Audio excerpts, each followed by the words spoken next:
திறமையே இல்லாதவனை சும்மா உட்காந்து அவனை போயிட்டு வளர்த்துக்கிட்டு எதுக்கு சார்?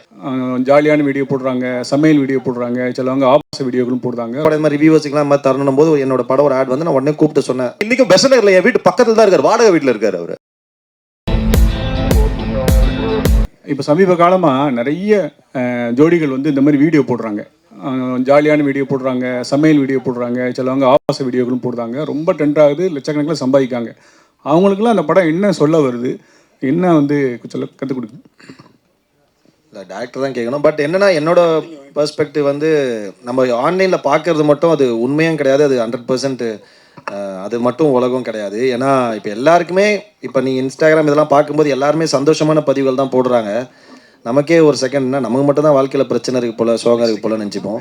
பட் எல்லாருக்குமே இருக்குது. பட் ஆனால் அவங்க வந்து அதை பதிவு பண்ணுறது, ஆனால் அது எல்லாமே இப்போ பெரிய பிஸ்னஸ் பிளாட்ஃபார்மாக மாறிடுச்சு. இப்போ அது பெரிய ஏர்னிங் பிளாட்ஃபார்ம் ஆகிடுச்சு. ஸோ அதில் நிறைய இன்கம் வர ஆரம்பிச்சு. ஸோ அப்படி இருக்கும்போது அவங்க புதுசாக யோசிச்சு அது உண்மையோ பொய்யோ ஃபேக்கோ இல்லைனா மெஜாரிட்டி ஆஃப் த இப்போ ஹஸ்பண்ட் ஒய்ஃப்னு எடுத்தால் ஒரு சில விஷயங்கள் இப்போ ஹஸ்பண்ட் ஒய்ஃபுக்குள்ளே நடக்கிற விஷயங்கள் இப்போ ஒய்ஃபுங்களை கலாய்ப்பாங்க, கலாச்சாரம் எல்லாரும் சிரிப்பாங்க. ஸோ அந்த மாதிரி எடுத்து அதை வச்சு அதை பண்ணி அது ஒரு கண்டென்ட்டாக க்ரியேட் பண்ணி போடுறாங்க. அது ஜாலியாக இருக்க வரையும் ஓகே, பட் யாரையும் காயப்படுத்தாத வரைக்கும் நல்லது. டைரக்டர் என்ன சொல்கிறோ அதை நம்ம கரெக்டாக செய்யணும்னு நினைக்கிறேன். அதில் வந்து நமக்கு இவ்வளோ வெயிட்டேஜ் இருக்குது, நம்ம அதெல்லாம் இப்போ கொஞ்சம் அதெல்லாம் கொஞ்சம் யோசிக்கிறது உண்டு தான் சார். கொஞ்சம் என்னென்னா அதுக்குன்னு ஏன்னா இப்போது டக்குன்னு இப்போ நான் லாஸ்ட் டைம் கூட சொல்லியிருந்தேன், இப்போ செத்துட்டா மாதிரியே நமக்கு ஒரு கதை யோசிச்சா உடனே நமக்கு அந்த கதையை சொல்கிறாங்க அந்த கேரக்டர் அப்படின்னு சொல்லிட்டு. அந்த மாதிரி இல்லாமல் உண்மையாக ரொம்ப இன்ட்ரெஸ்டிங்காக இருக்குது, ரொம்ப கரெக்டாக இருக்குது, ஜெனுவனாக ஃபீல் ஆகுது அப்படின்னா மட்டும் பண்ணலான்னு கொஞ்சம் யோசிக்கிறேன் சார். அவ்வளோதான். இத்தனை நாள் அது கூட ரொம்ப யோசிச்சதில்லை. எனக்கு கரெக்டான படமாக இருக்கும்னு தோணுச்சுன்னா நான் வந்து அது பண்ணிவிடுவேன். இமேஜ் அதெல்லாம் தெரில சார், அதெல்லாம் பெருசாக அதுக்கு அந்த உலகத்தை எக்ஸ்ப்ளோர் பண்ண விரும்பல. சமீப காலமாக பார்த்தீங்கன்னா திரைத்துறையில் வந்து இருக்கக்கூடிய நடிகர்களோ இல்லை செலிபிரிட்டிஸ் எல்லாருமே they all depend upon social media influencers sir. இந்த சோஷியல் மீடியா இன்ஃப்ளூயன்சர்ஸை நம்பி தான் இப்போ படம் இருக்கிற மாதிரியே ஆக்கிட்டாங்க. ஆனால் அதுதான் உண்மையா அப்படின்றது ஒரு கேள்வி. ஒன்று என்னென்னா, இந்த சோஷியல் மீடியா இன்ஃப்ளூயன்சர்ஸை மிஸ்யூஸ் பண்ணுறாங்க டு டிஃபேம் அன் ஆர்டிஸ்ட். இது ரெகுலராக நடக்குது. இதுக்கான காரணம் வந்து உங்களை போல நடிகைகள், இயக்குநர்கள் எல்லாருமே தானே. அதை பற்றி உங்களோட கருத்து என்ன சார்? ஏன்னா சிலது நல்ல வகைக்கும் யூஸ் பண்ணலாம். ஒரு ஆர்டிஸ்ட்டை காலி பண்ணணும்னா ஒரு ஆர்டிஸ்ட் வந்து ஷைனிங் ஆர்டிஸ்ட் வந்து இன்னொருத்தரை வந்து க்ரூமிங் ஆர்டிஸ்ட்டை வந்து காலி பண்ணுற மாதிரி ஆயிடுது. அதை பற்றி உங்களோட கருத்து சொல்லுங்கள் சார். கண்டிப்பாக அது இருக்குது தான் சார். ஏன்னா நீங்கள் எந்த விஷயம் போனாலுமே பாசிட்டிவாக இருக்கும், நெகட்டிவாக இருக்கும். ஸோ அதே மாதிரி நீங்கள் சோஷியல் மீடியாவில் பாசிட்டிவாக இருக்குது, நெகட்டிவாக இருக்குது. அது கண்டிப்பாக உண்மை தான், அது இருக்குது தான். இப்போ வந்து இப்போ பார்த்தீங்கன்னா இப்போ சோஷியல் மீடியா மார்க்கெட்டிங் இப்போ நிறைய பேர் பண்ணுறாங்கன்னா, இப்போ நம்ம ஒருத்தங்கிட்ட பண்ணுறோம், இன்னொருத்தங்களுக்கு பண்ணலன்னா அதுவே நம்ம வந்து அந்த படத்தை பற்றி தப்பாக பேசுகிறதுக்கு வந்து அவங்களே க்ரியேட் பண்ணலாம், அதெல்லாம் பண்ணலாம். அதெல்லாம் நம்ம தடுக்கவே முடியாது சார். ஆனால் end of the day content பயங்கரமாக இருக்கா, அது வந்து நம்ம வந்து அந்த கண்டென்ட் கொண்டு போய் சேர்த்துறோம். இப்போ சில படங்கள் நல்லா இருக்குது, எதுலேயுமே நம்ம பெருசாக சோஷியல் மீடியா ப்ரொமோஷன் அதெல்லாம் பெஸ்ட் பேசிக்காக ஒரு படங்களுக்கு என்ன பண்ணுமோ அது மட்டும் பண்ணியே படம் ரிலீஸ் ஆகணும். பெரிய லெவலில் ஹிட்டான படங்களும் உண்டு. சில பயங்கர பெரிய படங்களே சோஷியல் மீடியாவில் பயங்கரமாக ப்ரொமோஷன் பண்ணி ரிலீஸ் ஆகி மக்களுக்கு பிடிக்காமல் போயிருக்கு. ஸோ அது வந்து எந்த இடத்துக்கு போனாலுமே இது ரெண்டுமே இருக்க தான் செய்யும். பட் நான் பர்சனலாக ஒரு யோசிக்கிறதுனா, இப்போ அந்த மாதிரி சில படங்கள் ரிவ்யூஸ் அந்த மாதிரி சில விஷயங்கள் வரும்போது அந்த ரிவ்யூஸில் வந்து இன்னொரு தமிழ் படம் ஆட் வருதுல்ல, அதுதான் எனக்கு கொஞ்சம் பயங்கர பெயின்ஃபுல்லாக ஃபீல் ஆகும். ஏன்னா வந்து அவங்களுக்கு வந்து இப்போ ஒரு வீக்கில் வந்து 3 படம் வருதுன்னா ஒரு படத்தை ரிவ்யூ பண்ணும்போது அந்த படத்தில் இன்னும் 2 படத்தோட ஆட் வருது. அந்த படத்தையும் அவர் காலி பண்ணுறாங்க, இந்த படத்தையும் காலி பண்ணுறாங்க. அவங்களுக்கு சினிமாக்காரங்களே திரும்ப பிஸ்னஸ் தரது வந்து கொஞ்சம் பிரச்சனைக்கான விஷயமா பார்க்குறேன். அதை எல்லாரும் சேர்ந்து பேசி அது கொஞ்சம், ஏன்னா மற்ற ஆட்லாம் அவங்க எப்படி இருந்தாலும் சினிமாக்காரங்க படம் ஆடு தரலாம், மற்ற ஆடெல்லாம் தரதான் போகிறாங்க.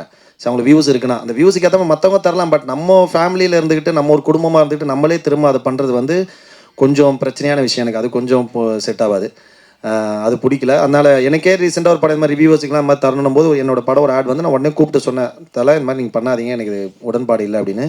பட் அதை மீறி பணம் போடுறவங்களுக்கு ஒரு எக்ஸ்போஷர் வேணும், தேவையான. பட் ஆனால் ரொம்ப அன்எத்திக்கான விஷயம் அப்படின்னு நான் சொன்னேன். நீங்கள் வந்து இப்போ ஓகே எக்ஸ்போஷர் கிடைக்கணும், உங்களுக்கு ரீச் ஆகணும்னு நினைக்கிறீங்க, நீங்கள் பணம் போட்டுறீங்க, அது ரொம்ப நேர்மையான விஷயம், நீங்கள் பண்ணிக்கங்க, பிரச்சனை இல்லை. பட் எனக்கு இதில் உடன்பாடு இல்லை, நான் பண்ணாதீங்க. ஏன்னா ஒரு படம் ரிலீஸ் ஆகுது, அவங்க அந்த படத்தோட மொத்த நல்லா இருக்கிற மீறி அவங்களோட ஒப்பீனியனை சொல்கிறாங்க. பட் அது வந்து விமர்சனம் பண்ணுற விதமோ ஏதோ பண்ணும்போது ஒரு படத்தை காலி பண்ணும்போது அதில் இன்னொரு அதே நம்ம ஃபேமிலியை சேர்ந்து இன்னொரு 4 படத்தோட ஆடு வரும்போது அது ரொம்ப தப்புன்னு நினைக்கிறேன் நான்.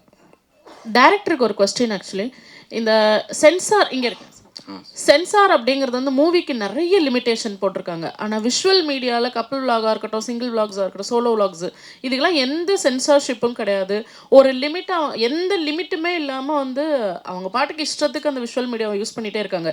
நீங்கள் எந்த லிமிட்டை கிராஸ் பண்ணும்போது அது உங்களுக்கே எரிச்சலாகி இந்த கதையை ரெடி பண்ணீங்க? எந்த லிமிட்னா ஆக்சுவலி அவங்க யூஸ் பண்ணுற லாங்குவேஜ் முதல்ல இப்போ பார்த்துங்க சாதாரணமாக கெட்ட வார்த்தையை ரொம்ப சாதாரணமாக்கிட்டாங்க, நார்மலைஸ் பண்ணிட்டாங்க. முதல்ல கெட்ட வார்த்தை கேட்டால் கொஞ்சம் நம்ம முகம் சுளிப்போம். பட் இப்போல்லாம் பார்க்கும்போது நார்மல் ஆகிடுச்சு. அது சும்மா குழந்தைகள் கூட அதை ஈஸியாக கேட்குற மாதிரி இருக்குது. இதை பார்க்கும்போது இதை தாண்டி நிறைய விஷயங்கள் நடக்குது. இதை தாண்டி இதை விட மோசமான விஷயங்கள் நடக்குது. ஒரு பர்சனலான விஷயங்கள், பிரைவசியான விஷயங்களை கூட வந்துட்டு கண்டென்ட் ஆக்கி போடுறாங்க.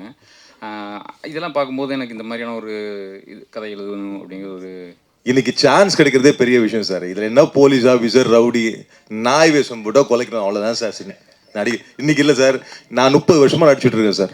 உண்மையிலேயே சந்தோஷப்படுறேன் சார். லக்கி மேன் 95ல் ஆரம்பிச்சு சார். சந்தோஷப்படுறேன் சார். 30 வருஷங்கிறது சாதாரண சார். இன்னைக்கு வர நடிகர்களுக்கு யாருன்னு தெரியல சார். செம்ம கேரக்டர் பண்ண நானே என்னடா இப்படி பண்ணியிருக்கான் கேரக்டர் பார்க்குறோம். அடுத்த நாள் பார்த்தா அவனை யாருன்னே தெரியல சார். அந்த மாதிரி ஆயிடுச்சு சார் சினிமா இன்னைக்கு. அதனால இன்னைக்கு வரைக்கும் 30 வருஷம் நடிச்சிட்டு இருக்கோம். சந்தோஷம் சார். இத்தனை வருஷம் நடிச்சிட்டு இருக்கிறேன். எந்த கேரக்டர் வேணாலும் ரெடி சார். நான் இந்த கேரக்டரை தான் கூப்பிட்டா போவேன் அப்படிலாம் கிடையாது சார். சினிமா மாறி ரொம்ப நாள் ஆச்சு sir. Especially Tamil cinema sir. ரொம்ப கஷ்டம் சார். உண்மையிலேயே அந்த காலத்துல ஏதோ நாங்கள் சம்பாரிச்சதோ ஒழுங்கா சேர்த்து வச்சதுனால வாழ்ந்துட்டு இருக்கோம் சார். இல்லைன்னா ரொம்ப கஷ்டம் சார் சினிமா சார். நீ சொல்றதுக்கு இல்லை சார். இன்னைக்கு வர பெரிய பெரிய நடிகர் இன்னைக்கு பாருங்களேன், கலை உண்மையிலேயே அவரோட திறமைக்கு பெரிய லெவல்ல போயிருக்கணும் ஹீரோ சார். போவார் அவர், டவுட் இல்லை. அவர் பாருங்க, அவர் சிம்பிள் சிட்டி தான் அவருடைய அடையாளமே சார் சொன்ன மாதிரி. அவ்வளவுதான். கண்டிப்பா சர்வேல்ங்கிறாரு, சாதாரண விஷயம் இல்லை சார். அவர் இன்டர்னல்ல இருந்து சொல்றாரு. எனக்கு தெரியும், இன்னைக்கும் பெசநகர்ல என் வீட்டு பக்கத்துல தான் இருக்காரு, வாடகை வீட்டுல இருக்காரு அவரு. எனக்கு தெரியும் சர்வைவல் அவ்வளவு கஷ்டம். இன்னைக்கு இருக்கிற விலைவாசி உங்களுக்கும் கஷ்டம், எங்களுக்கும் கஷ்டம். எவ்வளவு சம்பாதிக்கிறோமோ அதுக்கேற்ற மாதிரி கஷ்டம். அதனால இன்னைக்கு சான்ஸ் கிடைச்சா பெரிய விஷயம். அந்த சான்ஸை கிடைச்சு அப்படியே போயிட்டே இருக்கும் சார். இன்னொன்னு ஒரே ஒரு வேண்டுதலா கேட்டுக்கிறேன், திறமையானவங்களை மேல கொண்டு வாங்க சார். திறமை இல்லாதவனெல்லாம் மேல கொண்டு வராதீங்க சார், தயவு செய்து சார். வேணாம் சார். நடிப்பு சாதாரண விஷயம் இல்லை சார். நான் உயிரெல்லாம் விட்டுருக்கேன் சார். நிறைய ட்ரிப்பு அழுது இருக்கேன் சார் நைட்ல வலி தாங்காம. சும்மா 30 வருஷமா நான் தமிழ் மட்டும் இல்லாம தெலுங்கு, கன்னடா, மலையாளம், ஹிந்தி, பெங்காலி வரைக்கும் நிறைய படங்கள் நடிச்சிருக்கேன் சார். எல்லா படத்துலயும் நடிச்சிருக்கேன் சார். நிறைய இடத்துல உயிரெல்லாம் போயிடும், அவ்வளவுதான் அப்படிங்கிற மாதிரி. 8 தையல் போட்டு நெக்ஸ்ட் இங்க சூர்யா ஹாஸ்பிட்டல் தையல் போட்டு திருப்பி போய் பக்கத்துல நின்றுருக்கேன் sir. Sir shot ready sir. இன்னைக்கு பட்ஜெட் அவ்வளவுதான் சார். நீங்க விட்டீங்கன்னா நாளைக்கு இப்போ எல்லாம் பிரச்சனை. வாங்க sir. Okay sir. One more அப்படிலாம் நடிச்சிருக்கேன் சார். திறமையே இல்லாதவனை சும்மா உட்காந்து அவனை போயிட்டு வளர்த்துக்கிட்டு எதுக்கு சார்? திறமையானவங்க நிறைய பேர் இருக்காங்க சினிமால, சும்மா உட்காந்துட்டு இருக்காங்க சார். எப்படி அப்ரோச் பண்ணணும்னு தெரியாம உட்காந்துட்டு இருக்காங்க சார். நிறைய ஆர்டிஸ்ட் எப்படி போய் பேசுறது, நம்ம இவ்வளவு பெரிய படங்கள்லாம் பண்ணிட்டோம், இப்ப போய் நம்ம போய் சான்ஸ் கேட்கறதா அப்படிங்கிறலாம் நின்றுட்டு இருக்கான். தயவு செய்து சொல்றேன், இந்த மீடியா டைரக்டர்ஸ், பாக்குற டைரக்டர்ஸ், திறமை குரூப்பிசம் வேண்டாம் சார். குரூப்பிசமே வேண்டாம் சார். திறமையான அந்த காலத்துல நடிக்கும் போது நாங்களாம் பெருமைப்பட்டோம் சார். இன்னைக்கு அப்படிலாம் இல்லை சார். இவங்க தான் சுருக்கிக்கிட்டாங்க சார் வாழ்க்கை. அப்படி இல்லை சார். திறமையான எல்லாரையுமே போடுங்க சார். உண்மையிலே நல்லா இருக்கும் சார் சினிமா. நாங்க சீரியஸா சொல்றதா, இன்னைக்கே சொல்றேன். அந்த காலத்துல எந்த பழக்க வழக்கம் இல்லாம ஏதோ ஒரு சேர்த்து வச்சதை வச்சு நான் வாழ்ந்துட்டு இருக்கேன் சார். இன்னைக்கு சினிமா வச்சு வாழ முடியாது சார். வாழணும்னா தயவு செய்து திறமையான ஆளுங்களை போடுங்க சார். திறமை இதுக்குன்னு வாழ்றவங்களை போடுங்க சார். புதுசா ஒருத்தனை வந்து அவன் ஒன்றும் பெருசா அவனும் பெரிய ஆளா இல்ல, இருக்கிறவனையும் பெரிய ஆளாவா விடுறது இல்லை சார். தயவு செய்து இதுக்கு ஒரு முடிவு நீங்க தான் சார் கட்டணும். Thank you all. ஒன்றும் பண்ண முடியாது சார், தடுக்கவே முடியாது. ரெக்வஸ்ட் நான் ஆர்டரே போடல சார். ரெக்வஸ்ட் பண்றேன் சார், வேற ஒண்ணுமே இல்லை சார். நான் ஆர்டரா சார் போடுறேன். தயவு செய்து திறமையான ஆளுகளை வளர்த்து விடுங்க. ப்ரொடியூசரா இருக்கட்டும், டைரக்டரா இருக்கட்டும், உங்களை மாதிரி மீடியா நீங்க தான் சார் பெரிய ஆளு. இன்னைக்கு எங்களை இப்படி பூதம் பண்ணி காட்டுறது நீங்க தான் சார். தயவு செய்து திறமை இல்லாதவங்களை வேண்டாம் சார். அவனுங்க வேலையை போய் பார்க்கட்டும் சார். ஐயோ பெரிய உலகத்துக்கே தெரியும். Thank you sir.